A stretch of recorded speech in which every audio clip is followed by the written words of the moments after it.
I have always believed that when proposing, the most important thing is the love between two people, not a sparkling ring or a lavish party. After 3 years of love, I decided to propose to Lauren, the woman I believed I wanted to spend the rest of my life with. She was smart, gentle, and had a way of making me feel at peace every time I was with her. I spent a lot of time choosing a small yet elegant diamond ring that fit my budget. I wasn't a stingy person, but I firmly believed that instead of spending money on expensive jewelry, I should focus on more important things: our home, our travels, and our future together. That night, I took Lauren to the small restaurant where we had our first date. Under the warm light, in a romantic atmosphere, I knelt down and opened the ring box. Her eyes filled with tears. She covered her mouth with her hand, and then nodded slightly. I breathed a sigh of relief. I had been right. Lauren loved me for who I was, not for superficial material things. Or at least I thought so. The next day we visited her mother, Mrs. Celia, to share the good news. I knew she wasn't particularly fond of me, but I believed that if Lauren loved me, her mother would eventually accept it. However, as soon as Lauren raised her hand to show off her ring, Mrs. Celia's expression changed instantly. She lifted her daughter's hand, stared at the tiny diamond, then burst out laughing. "My God, is my daughter really engaged? With this?" I was stunned. "Jake, do you really think my daughter deserves something this cheap?" I felt my face heat up. Lauren squeezed my hand but said nothing. Taking a deep breath, I remained calm. "Mrs. Celia, I believe love is not measured by a ring. I would rather invest in our future than spend excessively on jewelry." She smirked. "Investing in the future? Or do you simply not have the money?" Lauren still said nothing. At that moment, I knew something had changed. From that day on, Lauren no longer seemed excited about the wedding. Whenever I brought up plans, she responded vaguely. "Mom said we should reconsider." I was just thinking, "Don't you think the ring is a bit small?" At first, I assumed she was just slightly influenced by her mother's words. But one night, she finally asked, "Jake, if you really love me, why don't you buy a nicer ring?" I looked straight into her eyes. "Do you think our love depends on the diamond?" She hesitated before answering, and in that moment, I realized we had a serious problem. Things worsened when Mrs. Celia sent me a list of high-end jewelry stores. She didn't suggest, she commanded, "You have 1 week to exchange the ring. If not, don't expect to marry my daughter." I laughed. I thought she was joking, but when I looked at Lauren, she lowered her head and didn't object. Slowly, I asked, "Do you agree with your mother?" Lauren bit her lip, then nodded slightly. "Jake, I just want a nicer ring. There's nothing wrong with that." It felt like being punched in the chest. In the 3 years we had been together, I had never felt the distance between us as much as I did now. I took off the ring and placed it in Lauren's hand. "If you think the ring is more important than our love, then I have nothing more to say." Lauren's eyes widened. "Jake, what do you mean?" "I mean this engagement ends here." Her mother smiled triumphantly, as if she had won. But I no longer cared. I turned and walked away, leaving Lauren standing there with the ring in her hand. I wasn't a stingy person. I simply refused to step into a marriage controlled by someone else. Even though it hurt, I knew I had made the right choice. I drove away in silence. Outside, the city lights sparkled in the night, but I couldn't see anything except the emptiness in my heart. 3 years. 3 years of love, memories, and promises, all gone in a single evening. Over a ring. Or more precisely, because of Lauren's mother's manipulations and her inability to stand up for us. I didn't regret my decision, but that didn't mean it didn't hurt. The next morning, I woke up with an unfamiliar feeling. No good morning text from Lauren. No rushed calls during lunch breaks just to ask if I missed her. No one reminding me to bring a coat in case it got cold. I turned on my phone. Not a single message. Lauren didn't try to contact me. I wasn't sure if that made me relieved or even more frustrated. But then, in the evening, the first message appeared. Lauren. "Jake, can I talk to you?" I stared at the screen. I didn't want to answer. But I knew I couldn't just pretend this never happened. So, I sent a short reply. "Me." "What's going on?" She responded immediately. "Lauren, I'm sorry." The next day, I met Lauren at a familiar coffee shop. She looked tired, her eyes puffy, as if she had been crying all night. I didn't want to see her like this, but I also didn't want to make up just because she felt guilty. Lauren clutched her coffee cup tightly, her voice trembling. "Jake, I was wrong." I stayed silent. I shouldn't have let my mother influence me. Still, I said nothing. "I don't care about the ring. I just want to be with you." I looked into her eyes. "Then why didn't you say that from the beginning?" Lauren swallowed hard. "I was scared." "Scared of what?" "Scared of my mother. Scared that if I didn't listen to her, she wouldn't support me anymore." I sighed. "Lauren, if you're more afraid of your mother than of losing me, then I don't think we can continue." Her eyes welled up with tears. "You can change." I shook my head. "I don't want you to change just because you're afraid of losing me. I want you to be strong for yourself." She broke down in tears. And in that moment, I knew. This wasn't just a problem between us. It was a problem between her and her mother, and I couldn't fight that battle for her. I stood up and walked away, leaving behind the woman I once thought would be my forever. And for the first time in a long time, I felt free. Story 2. In my family, I've always been the pragmatic one. Bart, my older brother, was occupied with his aspirations to become a prosperous businessman. I concentrated on gradually moving up the corporate ladder. I eventually got a job at Crawford & Associates with a salary that made my old work seem like pocket change, so that strategy paid off. The sole drawback: I was dying of the commute. I was spending 4 hours a day simply traveling to and from work, which took 2 hours each way.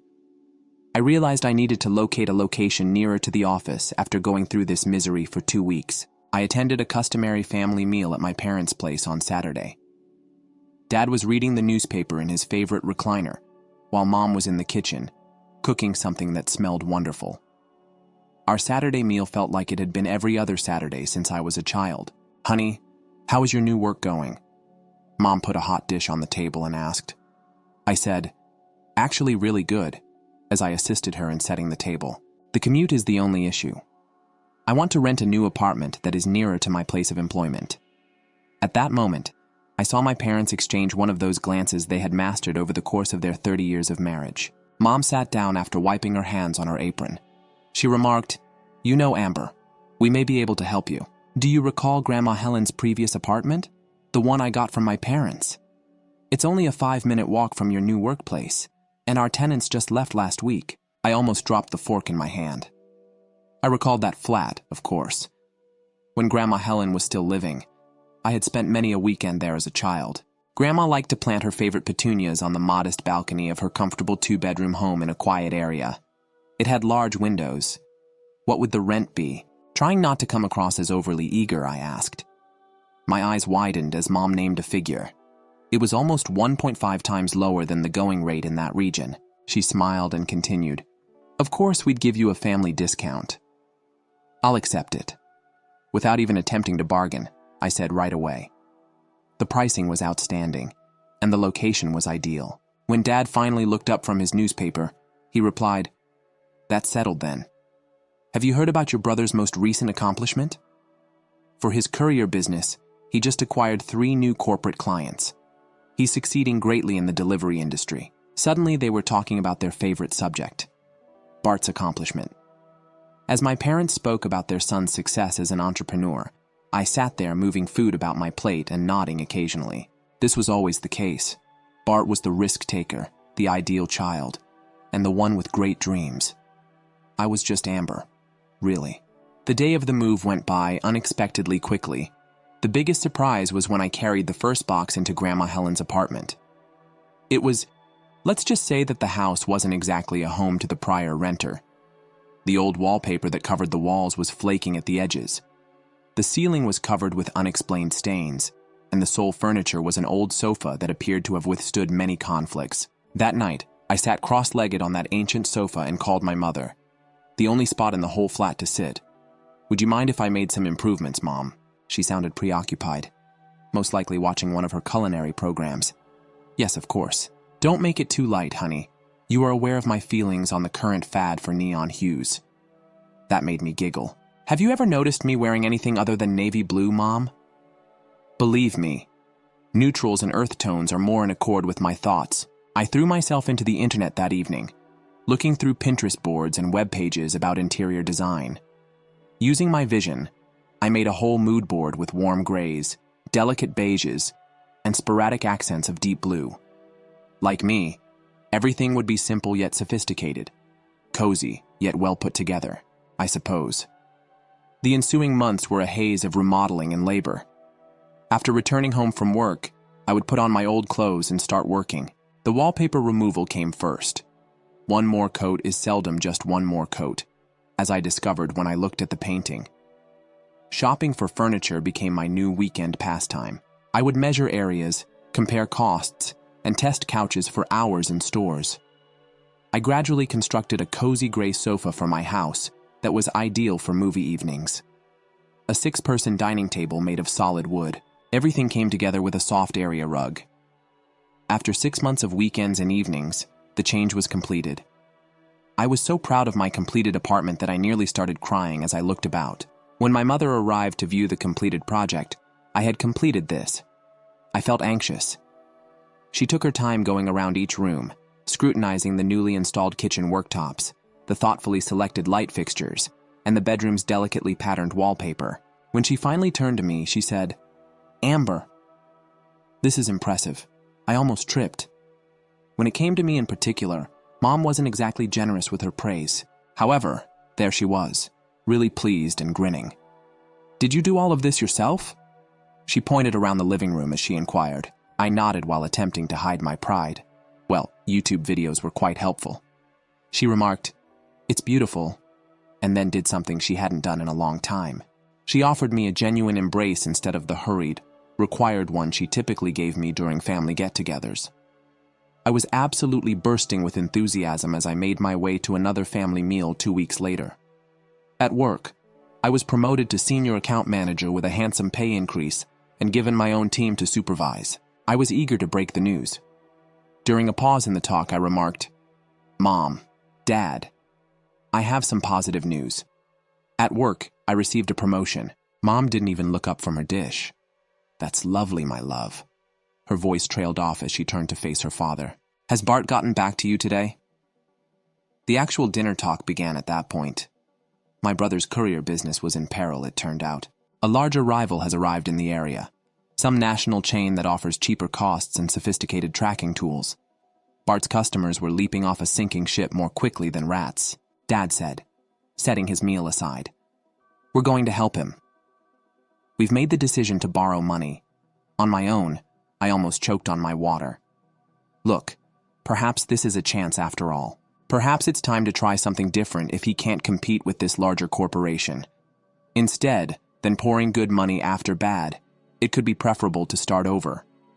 The ensuing hush was deafening. Mom and Dad exchanged a glance that stated they were disappointed with me, rather than the kind ones they typically exchange.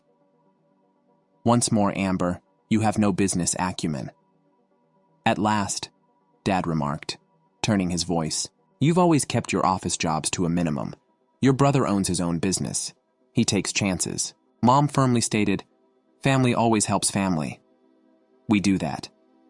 I parted my lips to argue, then shut them again. What was the purpose? They had already decided on something.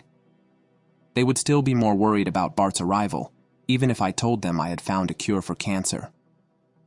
Dan's, it was like witnessing a slow-motion vehicle wreck for the next 6 months. I never inquired, but Mom would phone from time to time to give me an update. The loan. They helped Bart cut his pricing and removed several of his old vehicles. However, it was insufficient. The rival continued to grow, attract customers, promote their slick app, and guarantee next-day delivery. Then I received the call I had been anticipating. "Your brother's business failed." Mom's voice was tense with emotion as she spoke. "In order to help them get back on their feet, he and Sarah have temporarily moved in with us." I tightened my hold on my phone as I remembered my silent prophecy from that supper 6 months prior. What more could I say, but I'm sorry to hear that. I said so. Mom went on. They're sleeping in your old room. It's difficult for Sarah. She's all about appearances, you know. Yes, I was aware of my sister-in-law's condition. At family get-togethers, Sarah would rather remind everyone that she was married to a CEO than acknowledge my menial office job. How was she adjusting to live with her in-laws, I wondered, right now? I told myself it would be just another family supper when I traveled to my parents' house that Saturday. However, the tension in the air was so intense that it could be sliced with a knife as soon as I entered the room. Bart was lying on the couch in the living room, browsing through his phone. When I walked in, he hardly raised his head, only a grunt that may have been, "Hey." With her high-end purse thoughtfully positioned at her feet, Sarah sat seated on the armchair as though she were sitting on a throne. She looked at me with one of her signature expressions, as if I were something she had discovered adhered to her shell. "Dinner is prepared." We all gathered around the table when Mom called. I should have realized that I shouldn't have hoped for a peaceful supper. Bart discussed his business problems in what seemed like a prepared speech. I had not even taken up my fork yet. He pointed to his knife and maintained that I had everything under control. The company was expanding. We were growing. Then these corporate vultures arrived with their wealth and advanced technologies. Millions were likely spent on marketing. Pushing her food about her plate, Sarah added. With that, how is a small firm expected to compete? That's right. The glasses rattled as Bart slapped his fist down on the table. Simply put, they are bullies with more budgets. And don't get me started on those morons at the bank who wouldn't extend our credit line. Complete fools who wouldn't know a fantastic business opportunity if it beat them in the maybe. Without being able to resist, I interjected. This is the nature of business. There is competition in the game. When you first start a business, you need to prepare for these scenarios. The hush that followed was absolute. As if I had just proposed that we all start eating pebbles for breakfast, 4 sets of eyes were fixed on me. Make a plan, Bart scoffed. From your comfortable office position, it's easy for you to say. How much do you know about managing a legitimate company? I believe I just got started. But I had to keep my lips shut when Dad gave me a warning look. Instead, I concentrated on my plate, arranging my peas in tidy little rows. Sarah abruptly declared, "I can't take living here much longer," her voice brimming with annoyance. With no apologies whatsoever, she said, "No offense. However, I require privacy." Bart instantly became animated, like a puppet on strings. "What about Grandma Helen's former apartment, Mom? You still own that, right?" My head snapped up. "I'm living there." "I've completely renovated it," I said hastily. "Yes, indeed." Mom gave a nod, abruptly animated. "Amber's work on the place is fantastic. It now has a stunning appearance." I caught the glance between Sarah and Bart, swift and calculating, significant. Something called settled in my stomach, but I pushed the feeling away. I was acting suspiciously. They wouldn't. Would they? On a Wednesday night, I was thinking about the new Netflix series I had been saving and the leftovers that were waiting in my refrigerator when I got home from work. However, I came to a complete stop when I got to my floor. There were voices coming from my apartment. Familiar voices. Mom, Bart, and Sarah were standing in my living room as if they owned the space when I opened my door. I had just hung the new curtains a month ago, and Sarah was tracing them with her hand. "Mom," I made an effort to speak steadily. "What's happening? You could have announced your arrival over the phone." Mom waved her hand dismissively, not even looking at me. "Amber, don't be so dumb. I live in this flat. I don't need permission to visit." My mouth went dry. Something about her tone sent warning bells ringing through my head. I watched as Sarah continued her tour of my apartment, inspecting everything like she was a real estate agent doing an evaluation. She ran her fingers along the new kitchen counter I'd installed, peered into the freshly painted bathroom, and nodded approvingly at the built-in bookshelves I'd added to the living room. Finally, she placed herself on the sofa, the old one I'd retained from before the makeover, and grinned. "That cat got the cream smile of hers. This is perfect. We can move in next week." The world seemed to tilt sideways. "Please pardon me. I live here. I call this place home. I renovated it. I'm the owner." Mom's voice was sharply cut. "I decide who lives here, but all the work I did." I pointed to the walls all around.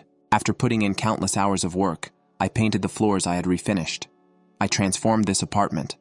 Yes, indeed. Mom's smile turned, calculating. Actually, since you've improved the apartment so much, the market value has gone up significantly. If you want to stay, the new rent will be 3 times what you're paying now. As everything fell into place, the blood drained from my face. They planned this. Mom knew I couldn't afford triple the rent. My promotion was good, but not that good. "Are you attempting to evict me?" I said, hardly raising my voice above a whisper. Without even trying to refute it, Mom shrugged. "You should definitely start looking for another place if you are unable to pay the new rent. You have a week to move out," without waiting for my response. They headed for the door. Sarah was already on her phone, presumably making moving plans. Bart hadn't said a word the entire time. He didn't need to. Mom passed in the doorway, but didn't turn around. "1 week," she repeated, then pulled the door shut behind them. I stood in the middle of my living room. The living room I had painted, decorated, converted into a home, and felt the walls closing in the pleased warmth I'd had, showing Mom my makeover just months before turned to ashes in my mouth, while my family probably expected me to spend that evening crying into my pillow. I was already on my phone, scrolling through rental listings. By midnight, I'd found the perfect place, a modern 1-bedroom just 2 blocks from my office. The rent was higher than what I'd been paying Mom, but I didn't care. For the first time in 3 years, I called in sick to work early on Thursday morning. By 9 a.m., I toured the new apartment. By 10 a.m., I signed the lease and paid the deposit. The landlord, a no-nonsense woman named Janet, raised an eyebrow when I asked if I could move in immediately. Next stop, a moving company. I discovered one that specialized in same-day moves, and I was willing to pay the expedited fee to wait for them to show up. Everything I had purchased with my own money was marked with post-it notes as I went through my apartment. No, my mom's apartment. At 2 p.m., the movers showed up. I stood in the living room directing traffic like a conductor. The gray sectional mine, the dining table and chairs mine, all the kitchen appliances except the stove and fridge. Mine, those bookshelves. I installed them myself. They're coming too, item by item. My things went into the truck. The coffee maker I'd splurged on after my promotion. The memory foam mattress I bought during a Black Friday sale. The TV mount I'd installed myself after watching 3 different YouTube tutorials. Everything I'd purchased to make this place a home. All of it went into boxes and onto the truck. When they finished, the apartment looked almost exactly as it had the day I moved in. Empty walls, bare floors, and that old sofa sitting alone in the middle of the living room like a captain going down with his ship. I took one last look around, remembering all the weekends I'd spent painting these walls, all the evening hours I'd invested in making this place beautiful. Then I locked the door, dropped my keys in an envelope, and swept them under my parents' front door. On my way to the new apartment. I spent that night setting up my new apartment, arranging furniture until everything felt right. It wasn't until the next morning that all hell broke loose. The call started at 7 a.m. Mom barred Sarah. Mom again. Barred again. I watched my phone buzz across my new kitchen counter, taking a leisurely sip of coffee from my repositioned coffee maker. After the 6th call, I finally picked up. "You dare?" Mom's voice exploded through the speaker. "The apartment is completely empty. Your brother and Sarah have nowhere to sleep except that old sofa. You had no right to take all that furniture." I took another sip of coffee, feeling surprisingly calm. Actually, I had every right. I bought everything with my own money. I have all the receipts, if you'd want to view them. I left what was there originally. You remember that sofa you were so glad to let me use? There was a moment of stillness. Then Mom called me something that would have made Grandma Helen wash her mouth out with soap. The call ended with a click. My phone started vibrating again within 30 minutes of Mom's call, this time with message alerts. Bart and Sarah had apparently tag-teamed to blow up my messenger app. "You spiteful witch." Sarah said that. "You dare to take it all?" Because Bart is a true entrepreneur, and you are merely a paper pusher. You are merely envious. Bart's messages weren't any better. "You are a self-centered piece of work. My success has always made you jealous. Now, you're trying to punish us just because we're going through a rough patch. Very elegant. Sis, very elegant." The messages kept coming, each one more vitriolic than the last. According to my dear brother and his wife, I was greedy, heartless, vindictive, petty, cruel, selfish, and my personal favorite, a soulless corporate drone. If someone were to bite her in the face, she would be aware of her family's loyalty. I read every message once before shutting down the app without replying. Instead of engaging with their drama, I threw myself into settling into my new place. I arranged my furniture, decorated the walls, and started building a new life. A month passed without any contact from my family. I'd love to say I didn't think about them, but that would be a lie. Every now and then I'd catch myself wondering how they were doing, if they'd managed to furnish the apartment. If Mom still made her famous lasagna for Sunday dinners, but I pushed those thoughts away each time they surfaced. They'd made their choice. Then, exactly 1 month after the move, my phone lit up with Mom's number. I almost didn't answer, but some combination of curiosity and lingering hope made me pick up the red. "Payment didn't come through," she said without preamble, her voice accusatory. I was unable to resist. I chuckled. Of course it didn't. I don't live there anymore. Do you recall? You kicked me out. "That's not the point," Mom snapped. "We're expecting you to continue the payments." My laugh died in my throat. "Please pardon me." "We're having a very difficult time right now, Amber," she said. "We're still paying off the loan we took out for Bart's business, and he can't afford to pay rent right now. The family needs your help." "Let me get this straight," I said slowly, gripping my phone tighter.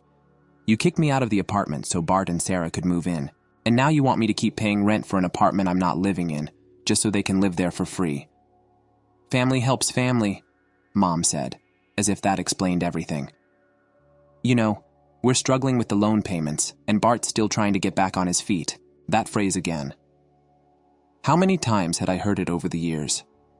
Always when they needed something from me, never when I needed support myself. Something inside me finally snapped. Really? Is that what family does? My voice was surprisingly steady. Right now, does family kick one child out onto the street to make room for another? Does family take someone's home away and then demand they keep paying for it? You're being dramatic. No, Mom, I'm being realistic. For the first time in my life, I'm seeing things exactly as they are. This attitude of yours, the family helps family, right? Guess what, though? I'm family too, or at least I was supposed to be. There was a long silence on the other end of the line when Mom spoke again. Her voice was cold. "I'm very disappointed in you, Amber." I actually laughed at that.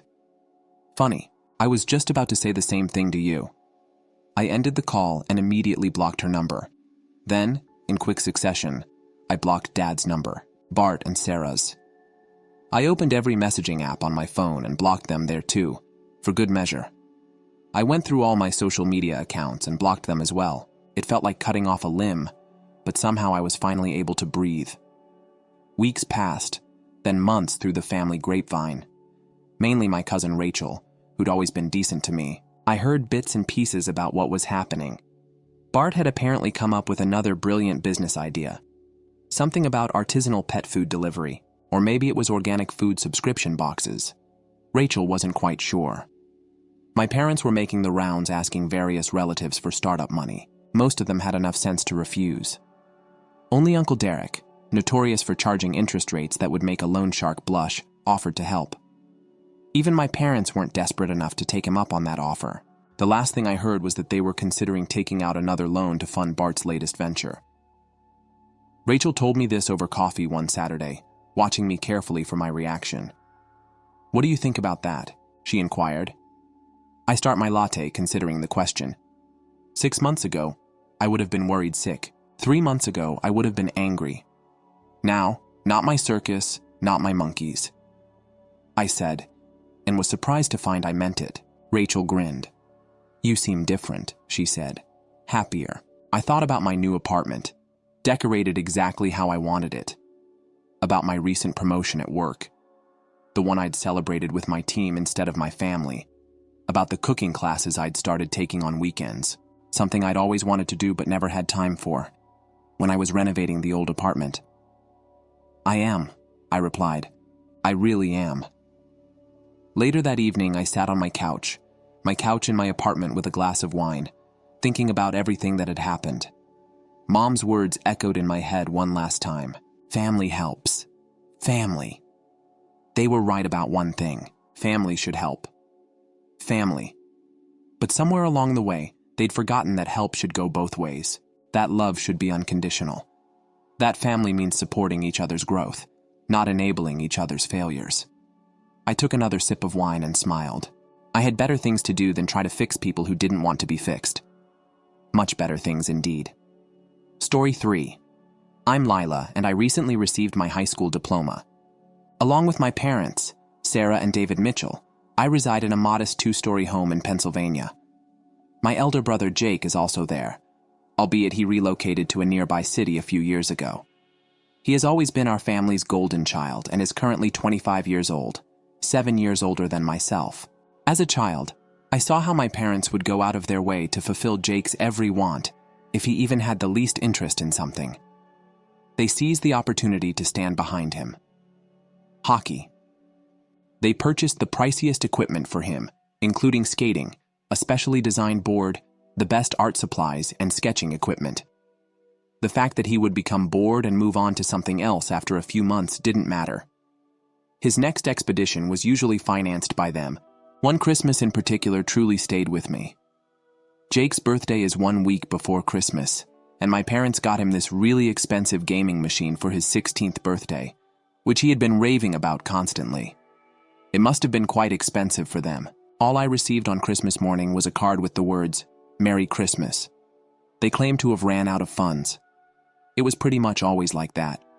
Jake's birthdays were big parties with fantastic gifts, and if there was anything left over at Christmas, I would receive it.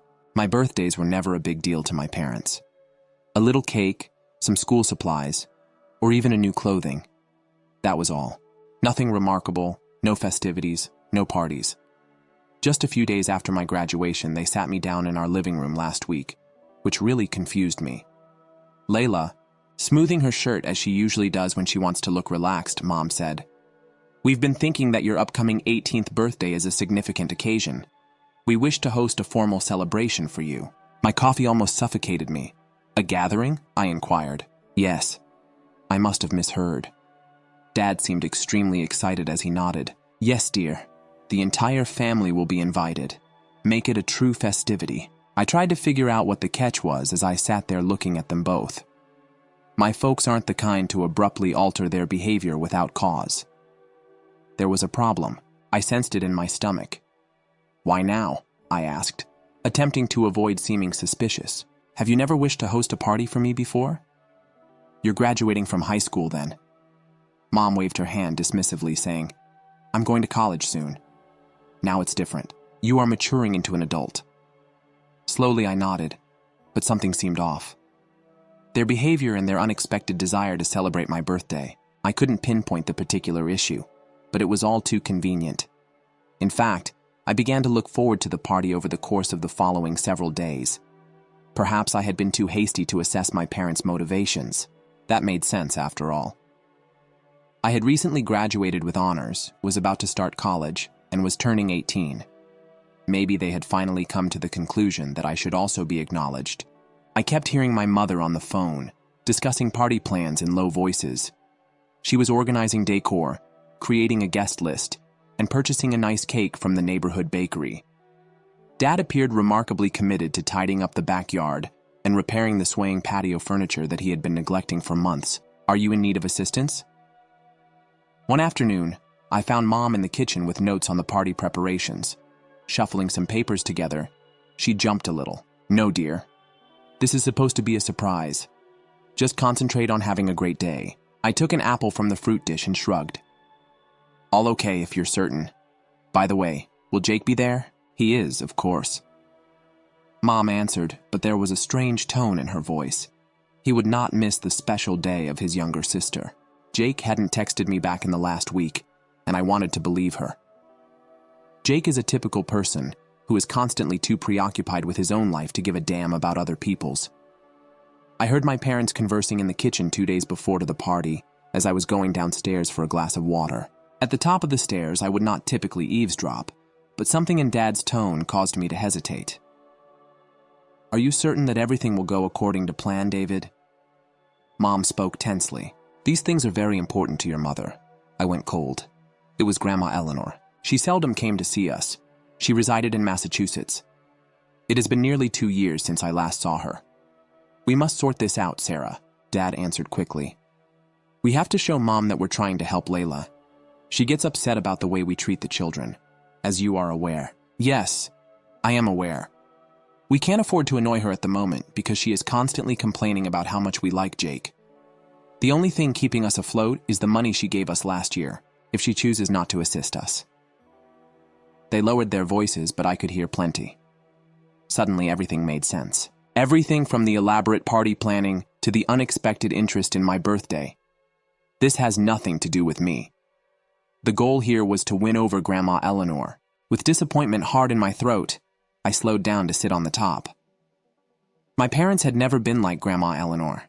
Seeing through Jake's charm, she gave me her whole attention. She would often bring up how unjust my parents were to me in comparison to Jake when she came to visit. I was also aware of her affluence. She had provided financial support to my parents on several occasions throughout the years and resided in this lovely old home in Massachusetts. Everything came together. This celebration was not being thrown by my parents to honor my accomplishments or to make up for years of neglect. In order to persuade Grandma Eleanor that they were decent parents who treated both of their children equally, they were putting on a show for her. Their goal was to protect their financial lifeblood. My mother's too happy tone and the sound of conversations drifted up from outside as I woke up the morning of my birthday. My heart jumped when I looked out my bedroom window. Grandma Eleanor was getting out of her sensible Toyota Camry. After throwing on some clothing, I hurried downstairs and almost ran into Dad in the hallway. His face glowed with sincere warmth when she saw me, Grandma Eleanor, something I hadn't noticed much of lately in our home. I nearly bumped into her when she spread her arms wide. That's my lovely girl. When she drew away, she gave me a strong embrace and smelled like freshly made cookies and the gentle lavender soap she always used. Her eyes gleamed. Let me give you a good look. Already a high school graduate. What are you going to do next, my love?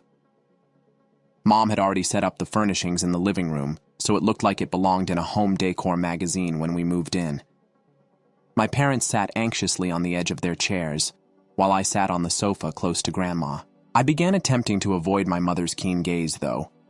In fact, I received acceptances to many universities. I was offered places by 2 of them. That's fantastic. Grandma gave my hand a squeeze.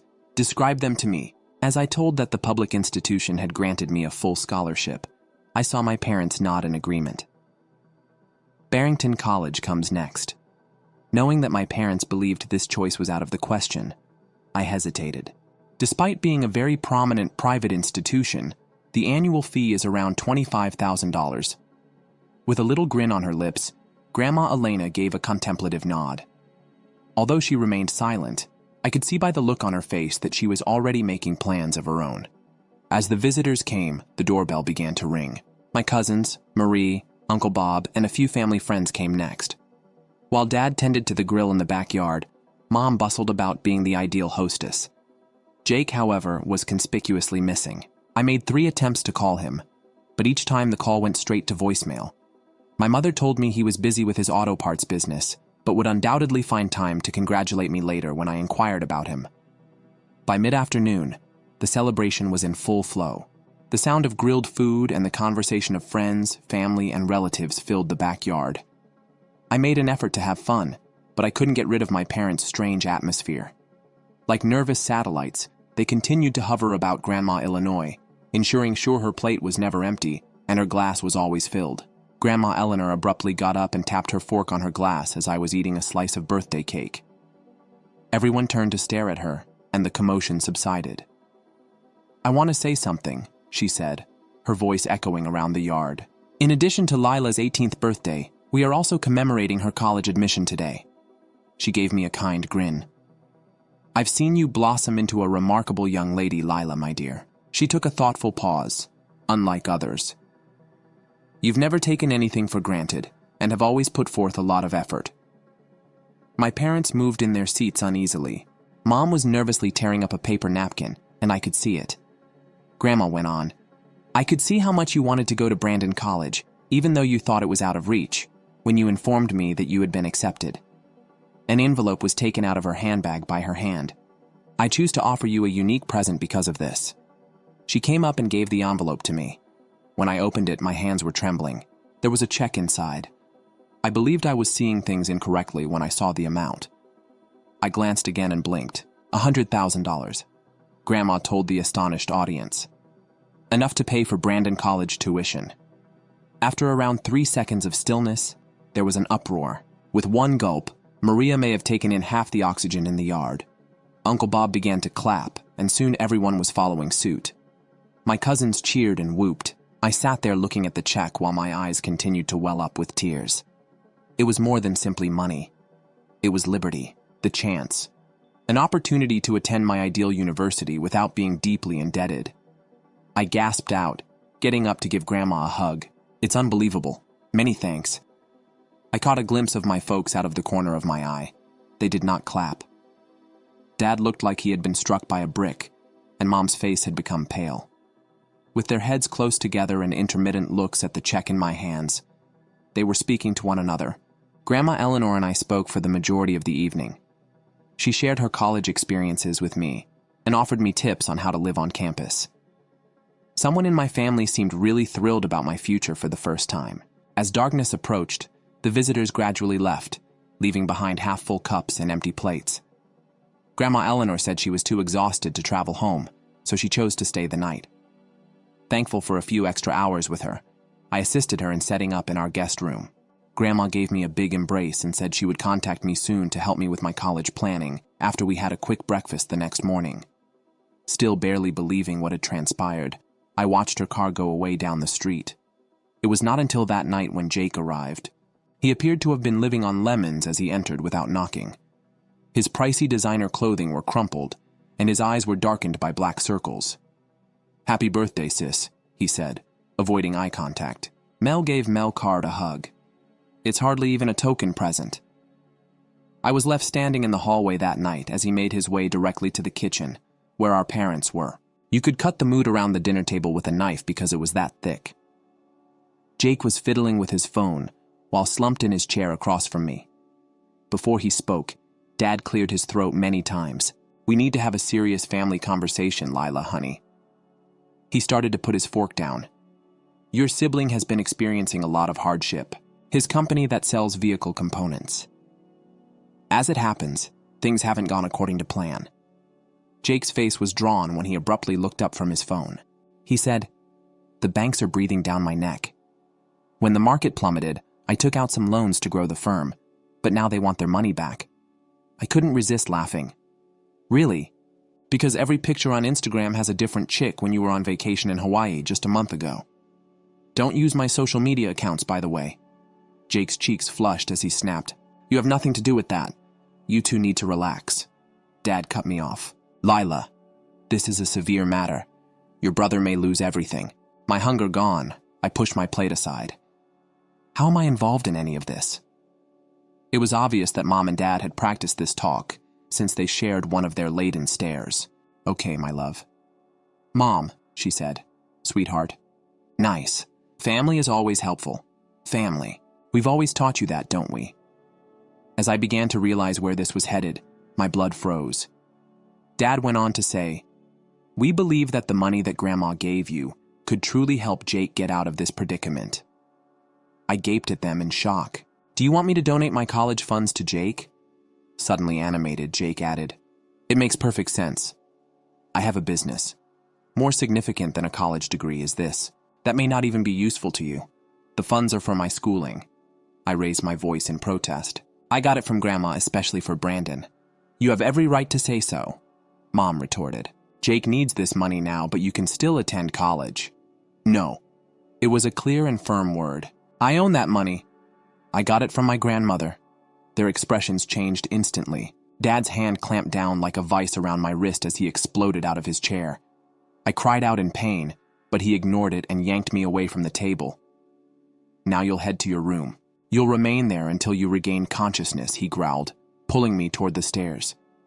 "If you mention this to your grandmother, don't even consider calling her. You will never again be in this house. Can you comprehend me? We'll reject you." That night, I settled into bed while listening to the sounds of the house. My wrist still ached where Dad had grabbed me. Around midnight, I heard my parents and Jake talking in low, angry voices downstairs, but I couldn't make out the words. Eventually, the house fell silent by 5 in the morning. I'd made up my mind.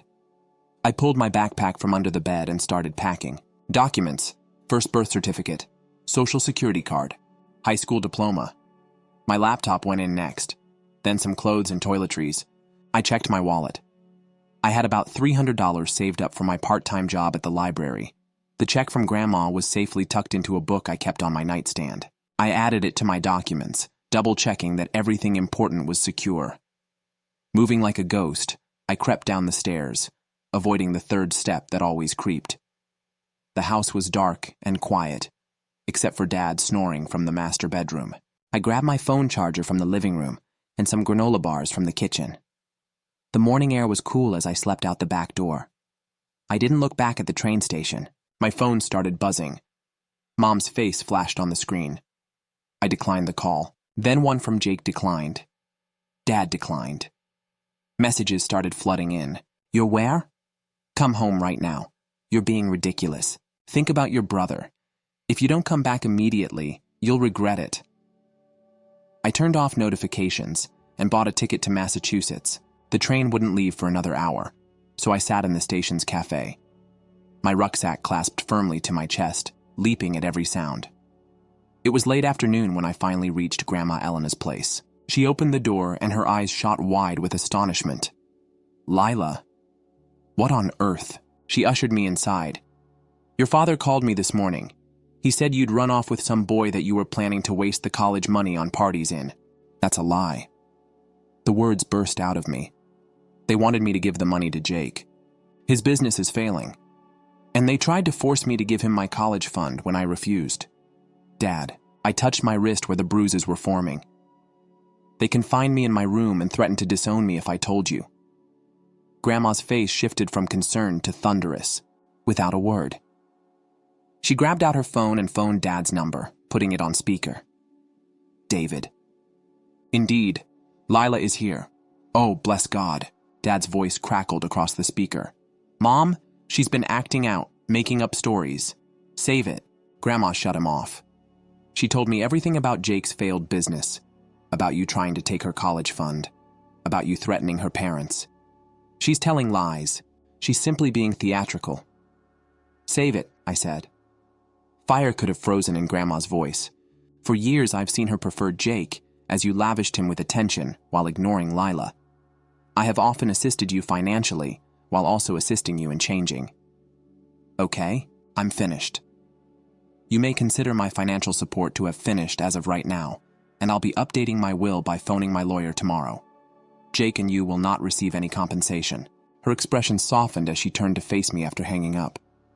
She firmly stated, You'll stay here with me until college starts. Don't worry about anything either. It was like entering a new planet when I lived with Grandma Eleanor. The aroma of coffee and whatever she was preparing would greet me each morning. Apple pie was her specialty. However, she also produced delicious blueberry muffins. I assisted with cleaning and laundry around the house. I didn't do it because she asked. I wanted to do something. As we ate meals together, watched old movies, and talked about everything and nothing, we settled into a comfortable pattern. My phone was constantly vibrating with calls and messages. Mom, Dad, and Jake tried every possible medium, including LinkedIn, Facebook, Instagram, and even phone calls and SMS. Their messages varied from furious to manipulative to guilt-tripping. I paid them all no attention. Silently, the summer went by. When August finally came, it was time for me to begin working at Barrington. Grandma helped me get settled in my dorm room by putting fresh linens on my bed and organizing my belongings. Sarah, my roommate, seemed like a decent person, and I was really enthusiastic about the future for the first time in my life. There were a lot of new experiences throughout the first month of college. The classes were interesting, yet difficult. In addition to joining the university newspaper, I was forming friendships. I wasn't living in Jake's shadow for once. I was just Lila, figuring things out on my own. My resident advisor then knocked on my door one Tuesday. Your folks are here, Lila. They're in the coffee shop on campus, waiting. Although I felt sick to my stomach, I knew that this conversation was unavoidable. They were seated at a corner table, and they both appeared a little less confident than when I had previously seen them. I held them tightly on my lap, while Lila's mother reached for my hand. "You look nice. What are you looking for?" I inquired. With an uncomfortable shift, Dad got right to the point. "We wanted to express our regret. Our attempt to steal your education funds was incorrect. We made a mistake by threatening you. There were many things we were mistaken about. Knowing there was more, I waited. With them, there was always," Dad went on. "We were hoping." He said in a controlled tone that perhaps you might discuss your grandmother's wishes with her. "We are no longer requesting your money. However, no. Simply put, you will need to speak with Grandma directly if you wish to mend your relationship with her. I refuse to become engaged." They looked at one another in frustration. "Lila, be sensible." Dad got things started. "I'm being sensible. In my life, for the first time. I'm prioritizing myself. It's between you and Grandma if you choose to mend your connection." Mom's expression grew stern. "That's it then. You will not assist your family in any way." I got up and gathered my belongings. "What's humorous, do you? When you wanted my money for college, family was involved. Assist the family. However, you never assisted me. Never. With you, it only goes one way, doesn't it?" Anne-Marie called me 2 months into my first semester at Princeton. I nearly didn't respond. Her perspective had always been more in line with her mother's, but I had to pick up Lila for some reason. "Are you seated?" She spoke quietly, as if she were disclosing state secrets. "I wanted you to be aware of what's going on at home. Jake's company. It has fully collapsed. He owes hundreds of thousands to the banks. He has returned to live with your parents." I gave that some thought. The powerful Jake, who had always disapproved of my modest goals for college, was back in his bedroom from his youth. "Your parents," and on. To assist him with the debts, they are using their retirement funds. They are discussing obtaining a second mortgage for the home. Grandma called later that week. She remarked, "I had some visitors today, and I could see she was tired. Your parents arrived at my house. They begged me to assist them with Jake. According to statistics, they would lose everything." She hesitated. "I told them no, and that, for once, they should take care of this on their own." "What were their reactions?" "About what you would anticipate." Your mom shed tears. I remained firm even though your father became irate. As the semester went on, I informed them that this was the result of years of ignoring you and spoiling Jake to no end. Other relatives began to leak more information. Dad had taken a job elsewhere. Mom had jewels for sale. During autumn break, Jake had the gall to live rent-free and purchase a new iPhone. I went to my grandmother's house. She assisted me with the research for my term paper, and we cooked pies together. She had prepared a comfortable guest room for me, complete with a desk and all the study aids I required. "Your midterm results arrived. One night," she said. "All A's. I'm really pleased with you. Regards, grandmother." I asked after hesitating. "Do you ever feel bad about interrupting them?" She stopped knitting and gave me a serious look. "Not for a moment. Allowing someone to suffer the repercussions of their actions is sometimes the most compassionate thing you can do for them." She was correct. Naturally, a tiny part of me felt bad every time I learned about my family's financial difficulties. However, I would then recall all the years of partiality, all the Christmases when Jake received pricey presents while I received only a letter. All the occasions when they celebrated Jake's little accomplishments while discounting me. I was now succeeding at Brinton, forming friendships, getting good marks, and preparing for a future I had decided upon. They were coping with the fallout from their decisions in the meantime. I wasn't supposed to correct their errors. It had never been. When I last heard from Jake, he was discussing a new business venture he had in mind, and my parents were still looking for ways to finance it. I suppose it's difficult to break some patterns, but I was able to do so because of my grandmother's gift and her confidence in me. Story 4. Almost as long as I've been Maverick's wife, I'm Zinnia and I work as a doctor. Despite all of the highs and lows that come with a long marriage, our 29 years together seem to have flown by in a flash. Our large, always warm home was bustling with activity, particularly when Ronan and our 2 sons were little. Even though they were completely different from one another, they both contributed to our satisfaction in distinct ways. Both Maverick and I were physicians, and we put a lot of effort into making our family's life secure and pleasant. In order to generate some more revenue, We eventually even purchased a few apartments and rented them out. Everything seemed to be going according to plan, as if we had a nice course. Everything appeared to be going well until Maverick returned home one day, and I could tell by the way he looked that something was up. I hadn't seen him that somber and pallid in a long time. "Zinnia, we must speak." He put his medical bag down beside the entrance and spoke in a deep, solemn voice. "Last week I had several testing completed. The findings have returned. It's cancer.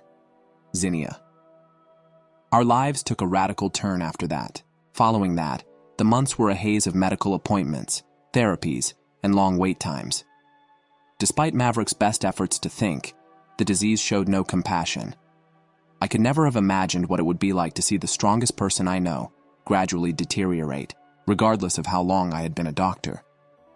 Maverick clasped my hand as we sat in the silence of our living room one evening. His voice was solid, yet his grip was feeble. "Zinnia, I need you to make sure everything is taken care of with the boys in case things don't work out as planned. You will be financially secure since the will has been completed." Not too long afterward, Maverick died. Family, friends, and co-workers traveled from far and wide to attend the solemn but dignified funeral. However, the stillness struck me more forcefully than I had anticipated after everyone had departed, and I was alone myself in the home. In Maverick's absence, the home felt so empty. He had left his belongings exactly as he had left them. But my heart hurt even more when I saw them. They barged in a few days after the funeral as I was in the kitchen attempting to decide what to do with all the food that was left over. Ronan followed him with a worried, angry expression on his face, as if he wished he were somewhere else. "We must discuss Dad's, Mom." As usual, he got right to the point when they responded, "Well?" I put down the plastic wrap I was holding and groaned. "Yes, I am aware of it." Silently, I said, "I inherited everything from your father." I jumped as he slapped his hand down on the counter, wanting to make sure I was taken care of there. "What about Ronan and me, though? We're his sons. The fact that we received nothing is unfair." There, Ronan, who was always the more composed one, attempted to defuse the situation. "Let's take our time with this. Mom is still in mourning. We don't have to battle to solve this." However, it was not having it. "It's easy for you to say," he fired back. "I worry about the future, but you don't." I felt the weight of what they had spoken as I leaned against the counter. "I constructed this life with your father, and he trusted me to take care of everything. I hear you there, though. I understand that you don't think this is fair." Raising his voice, Thayer crossed his arms. "What is the strategy, then? We simply bide our time till you deem it appropriate to give us our portion." There, I sensed my patience ebbing. "Observe your tone," I yelled. "Your mama is still me." With his hands raised as if to mediate the dispute, Ronan moved between us. "Please, both of you," he begged. "Nobody is benefiting from this. Perhaps we can find some middle ground here, Mom." I massaged my temples, experiencing the strain of the circumstance. "Construction." After a time, I responded, "All right. What we can do is this. I bought those downtown flats with your father." I looked at the person who was still furious. "Each of you takes an apartment.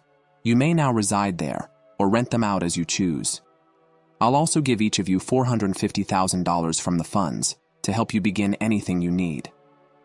I firmly said, "The money that stays with me for now," while Thayer bit on his lip, obviously considering the figures and the other DoD items in the house. "Everything will come to you after I'm gone. It's going to be that way because that's what your father desired." Maverick had trusted me to respect his last desires, and I knew I would do the same. It was going to be difficult to cope with the lads and their worries. Despite the loss of our strongest anchor, we would need to navigate these unfamiliar seas as a family. I gave them a fixed glance. He appeared to want to continue the argument, but Ronan nudged him a little. "Man, let's consider this. Mom isn't abandoning us, and it's a decent beginning." At last, they nod. He still appeared dissatisfied, though. "All right." His lips were pressed together. "But Mother, I want this in writing. No more surprises." "Naturally," I concurred. "We'll thoroughly document everything." As they walked out of the kitchen, Ronan was whispering to me there. "Will you give her a break? There, she's giving it her all." He said something to himself. I missed it, though. As I stood there doing the dishes, I must admit that I wasn't very interested in hearing what he had to say. My thoughts drifted. I pondered what Maverick would make of my approach if he could see us now. Time would tell, but I hoped I was doing appropriately. Additionally, time may be problematic while I was studying. Not all the time was it in your favor. On one of those few days when everything seemed to be going well, it was a bright day. They hadn't been dating long when Thayer brought his new girlfriend Juniper over to meet me for the first time, but it was clear that he was smitten with her. It was obvious from the way he fussed over her, which was very out of character for Thayer. When they stepped in, he was normally so cool and composed.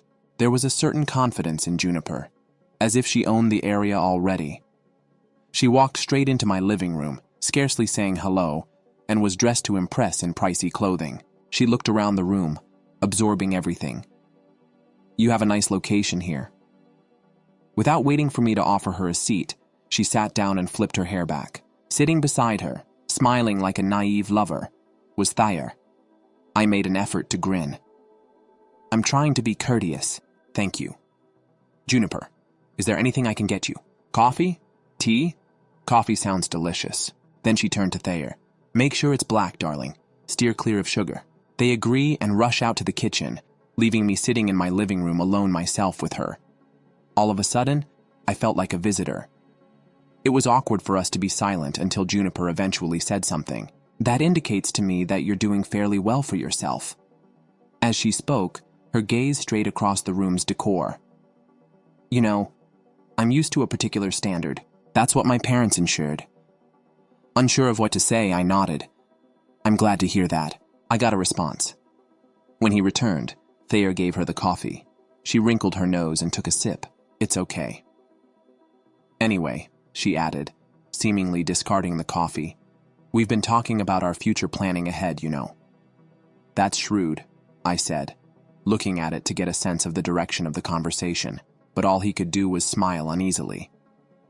Juniper put down her cup and went on. "In relation to planning, we have been considering the wedding. I want something special, you know. You've probably heard from Thayer. Although it's a little pricey, I saw this lovely venue for the rehearsal dinner. It is roughly $60,000. I almost choked on my $60,000 coffee, only for the rehearsal dinner." Thayer jumped right in. "It's very important to Bella, Mom. We want to get things off to a good start." I set down my cup as my frustration increased. "That's a lot of money for a dinner, you know." "Juniper, we must exercise reasonableness." The look on Juniper's face changed. Her expression hardened, and she answered calmly. "Reasonable. You have the means," Thayer says. "Why we should compromise on something so significant is beyond me." Though there was a glimmer of discomfort in his eyes, I could see Thayer nodding in agreement with her. He was aware that their demands were excessive. I make an effort to remain composed. I'm all in favor of festivities. However, $60,000 is excessive. I simply cannot justify spending that much money, and it is completely excessive. With a loud scrape of her chair against the floor, Juniper jerked to her feet. "Zinnia, I'm not accustomed to lowering my standards." There, I was quite explicit about the type of life I wanted. In an attempt to defuse the situation, Thayer jumped in once more. "Maybe we can all agree on something. A middle ground, Mom." But I was at my breaking point. When it comes to shelling out $60,000 for a meal there is no compromise. That's the end of it. Juniper snatched up her handbag and glared at me. "All right, perhaps we should reevaluate a few things if that's the way things will be." I sat there, still trying to comprehend what had just happened, and they left soon after. That girl had the audacity to enter my house, drink my coffee, and then give me financial advice. It was like being slapped across the face. It was an unexpected wake-up call. I learned that Thayer and Juniper had returned to the house a few days later while I was out at the grocery store, once I arrived home. In the living room, I discovered Ronan clumsily attempting to amuse Thayer and Juniper. You wanted to run out the door again because the atmosphere was so tense, but I had to brace myself because this was my home. And inside, Juniper, dressed as usual, handed me a piece of paper as soon as I set down my grocery bags. "Zinnia, after much consideration, this is what we have decided on for the wedding presents. I hope you can handle this more easily." I took a look at the list. Surprisingly, it made sense. A few pieces of furniture, some lovely china, and kitchen appliances. I grinned in relief and remarked, "This seems pretty reasonable." These are excellent choices, in my opinion. For a brief moment, Thayer's expression was hopeful as he looked at Juniper. I was about to talk about where we could buy the things, though. Juniper's face shifted suddenly. "This is wrong! Oh no!" she gasped, snatching the list back from my hands. She dug into her purse and took out another piece of paper. "This is the real list." I took the new list from her and my jaw dropped. This wasn't anything like the first list. This one included requests for diamond jewelry, a luxury car, an apartment, and even a special vacation. "Is this some kind of joke?" I asked, stunned. Juniper remained unflinching. "No joke. Sonia, these are the gifts we expect. Only the best for our wedding." I stared at her, then at Thayer, waiting for him to say something. Anything that would show he didn't agree with this madness. But he just stood there silent, looking back and forth between us, clearly torn, but saying nothing. I couldn't hold back anymore there. "Why are you letting her do this? You know this is unreasonable." Before Thayer could respond, Juniper cut in, her voice rising. "This doesn't concern you, Sonia. You just need to pay up and keep quiet." That was when Ronan stood up, his face hard with anger. "That's enough. Juniper, you're not going to talk to our mom like that. This is her house, and you're way out of line. You need to leave now." The room was filled with heavy silence as Thayer and Juniper gathered their things. Juniper muttered angrily under her breath as they left, slamming the door behind them. I sat down, feeling the weight of the entire situation pressed down on me. Ronan sat beside me, putting an arm around my shoulders. "We'll figure this out, Mom. But you can't let them bully you into giving more than you can or should. It's not right." He was right, of course, but I couldn't shake the worry about Thayer. How had things gotten so out of hand? How could he not see what this was doing to our family? The silence that followed was heavy with unsaid concerns and fears for the future. I realized then that this was far from over. Things were only going to get tougher from here. In the weeks that followed, my phone rang constantly. Thayer called almost every day, and each call was more demanding than the last. His tone became more desperate, almost frantic. "Mom, you don't understand. I can't look for next to Bella's family," he would argue, his voice cracking with stress. "You have the money. Why can't you just help me out here?" I sat at the kitchen table, phone pressed against my ear, feeling a knot form in my stomach. There. "It's not about the money. It's about living within your means. Bella's expectations. You can't keep up with that. Not without going into serious debt." He scoffed, his frustration boiling over. "What do you know about it? I'm not going to live like I need more for my inheritance now." I took a deep breath, trying to remain calm there. "I've already offered to cover half of the wedding costs up to $230,000 and give you a $10,000 gift.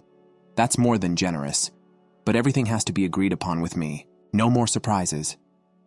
There was a long pause on the other end of the line before I heard him let out a sharp, bitter laugh. "That's nothing. You're just being stingy. You have $1 million sitting there. Why are you holding out on me?" I closed my eyes, feeling the familiar ache in my chest. Because it's not just about the money. It's about making smart decisions and not letting yourself be driven by someone else's unrealistic demands. But there wasn't listening anymore. The calls kept coming, the same arguments over and over again. I worried that the relationship I had with my son was slipping away, and all over money. Each call left me feeling more weary and more confused about what the future contained for our family. I replied, my patience wearing thin. "It's not about the money there. It's about not feeding into this fantasy that's going to destroy you." He then shouted so loud that I had to move the phone away from my ear. "I don't need this. I'll handle it my way. Forget you." And just like that, he hung up. Months passed in quiet. I tried to keep myself occupied with a daily routine, doing my best not to linger on it for a time. It appeared like there may be peace, but it didn't last. One afternoon, my phone rang and it was my sister-in-law, Marigold, Zinnia. I thought you should know Marigold's voice was hesitant, as if she didn't want to be the bearer of bad news. "There is flying all the wedding guests to Hawaii. He sold his flat to fund it, and he expects you to find your own way there." He indicated you weren't interested in assisting, so I hung up, a tornado of grief and rage roiling within me. How could he have acted so carelessly? Ronan entered the room before I had a chance to comprehend what Marigold had told me. He had a somber countenance. "I need to tell you something, Mom." I took a little audio recorder from him. I captured their chat when they were here last. I believed you ought to be aware of their words. When I hit play, the kitchen was filled with Thayer and Juniper's voices. Juniper was the first to speak, her voice piercing. "Your mother is only a shady old lady with a large fortune. After extracting as much as possible from her, we must cut her off." The voice that followed was pleasant and chilly. "Bella, whatever it takes. I refuse to allow her to rule us. I'll throw her out in her underpants if necessary." I halted the recording because it was too painful to listen to my own kid speak so cruelly about me. My hands were shaking. As I attempted to understand the extent of his treachery, the room appeared to whirl. I didn't make the choice to travel to Hawaii for the wedding lightly, but I knew I had to face this challenge head on. When we landed and reached the location, Ronan was standing next to me, both of us apprehensive but determined. The sheer grandeur astounded me. There were flowers everywhere. The air was filled with music, and lights strung up like stars. It was like entering a fairy tale that was too good to be true. As we entered the event, there I observed Juniper interacting with visitors. They appeared to be the ideal pair. It was all laughing and smiles, but seeing my kid so engrossed in this fantasy world broke my heart. Before I could approach, Sauce with Juniper, her high heels clicked violently on the stone sidewalk as she marched toward me, her grin gone. "You're not supposed to be here." She stopped inches from me and snarled. She raised her voice loud enough to be heard. "You are not welcome on my day." I was taken aback and startled into quiet. However, her parents went to her father before I could reply, and a tall, stern-looking guy spoke first. "Juniper. Speaking to guests in that manner is unacceptable, especially Thayer's mother." I could see Juniper in his tone, which was harsh. Embarrassment made his cheeks flushing. Her mother turned to me with an apologetic grin, appearing equally horrified. "Please join us, Zinnia. Let's locate a seat for you." Obviously an afterthought, they led us to a table near the perimeter of the gathering. I could sense the tension in the air, and there was no appropriate setting. Shortly later, the ceremony began with statements that, considering the underlying pressure, seemed empty. Then I suddenly got a microphone in my hand. Even though my legs were unsteady, I knew what I had to say. To wish my son and his new bride a bright future, I came here today. Despite my internal shivering, I started speaking steadily. However, I also think that integrity and honesty are important, and those have been absent, as have the events that have preceded this day. I looked at Juniper, whose face was becoming hot red instead of pink. Anger blazed in her eyes. I was repeatedly requested for sums of money that no sane person could justify. I was also intimidated when I failed to comply with their requests. I'm afraid of losing contact with my own family and my future grandchildren. Sensing my concern, Ronan, I continued even if my voice broke. Put a comforting hand on my shoulder and take a step closer. After giving him a nod, I took out the audio tape he had created. Juniper's icy, cunning voice reverberated around the room as I hit play, talking about how they would con me out of more money. After then, a voice was heard. He accepted the plan and even declared that he was willing to abandon me in order to protect his fiancée. Shock and disgust filled the air as the throng began to grumble. I switched the recorder off. There was a heavy hush in the room after that. I handed $50,000 and an apartment to my son. My voice became more solid as I spoke. However, it was never sufficient. I'm stating unequivocally now that I will not be intimidated or treated like an ATM going forward. I'm finished. I'm choosing to cut myself apart from their lives, even though I wish them and Juniper well. The response came instantly. Juniper let out a piercing, violent scream. "My wedding has been wrecked by you." It was bittersweet to return home after everything that had transpired. I even astonished myself with the choice I made in the silence. After working as a doctor for years and assisting others in their healing, I resigned. I knew it was time to concentrate on my own recovery. I had to reconstruct my life after it had been shattered by previous storms, individually. Bless him, Ronan had recently graduated from art college and was bursting with enthusiasm, ideas, and aspirations. Using the $50,000 I contributed to him, he set up shop for tattoos. However, it wasn't your typical store. People took notice of his work because it was a beautiful blend of skin and art. He soon began to attract notice by competing in tattoo competitions. His business quickly became a neighborhood hotspot, and his name was soon on everyone's lips. Ronan quickly grew, adding new sites and creating a network of tattoo parlors that attracted a lot of tattoo fans. Late at night, I would watch him sketch. His commitment is evident and motivating. In sharp contrast to the anarchy that had taken over there, he was creating something amazing out of his existence. "Ali, you're doing fantastic." My heart swells with pride as I tell him. During this quiet period, Thayer made a comeback. He arrived at my door one afternoon. His shoulders drooped and his eyes appeared weary. He wasn't the astute, driven individual I had known before he received an invitation. He took a seat and talked. "I need to chat, Mom." He spoke in a tired tone that was very different from the demanding one I had become accustomed to. I let out a sigh and motioned for him to go on. "What's that?" "Bella is here," he said, furiously massaging his face. "She is making me obsessive. She keeps asking for more, and nothing I do is sufficient. I was even hired for a second job. For her, though, it's still insufficient." Even though I could sense the despair in his voice, the past was too easily erased by his words. "I warned you, Thayer." My voice was solid as I said, "I warned you that cohabitating with someone like her would only end badly. I am certain that you did." With sadness in his voice, he confessed, "But I had an idea." What did I think?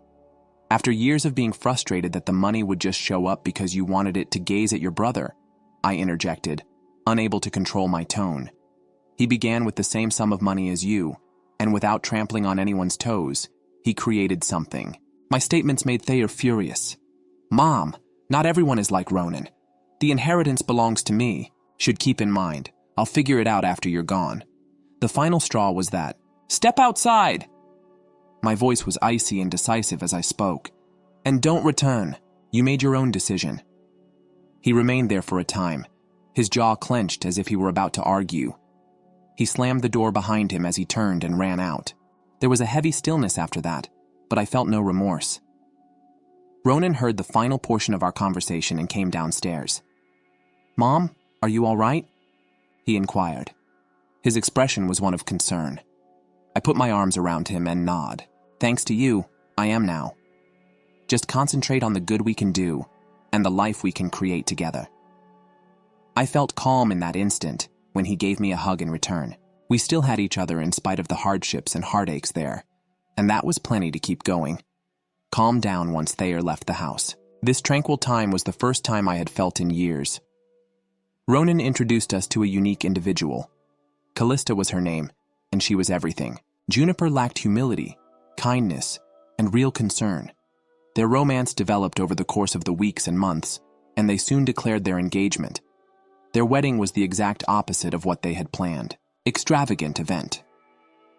In our backyard, it was a small yet meaningful ceremony. The garden's flowers.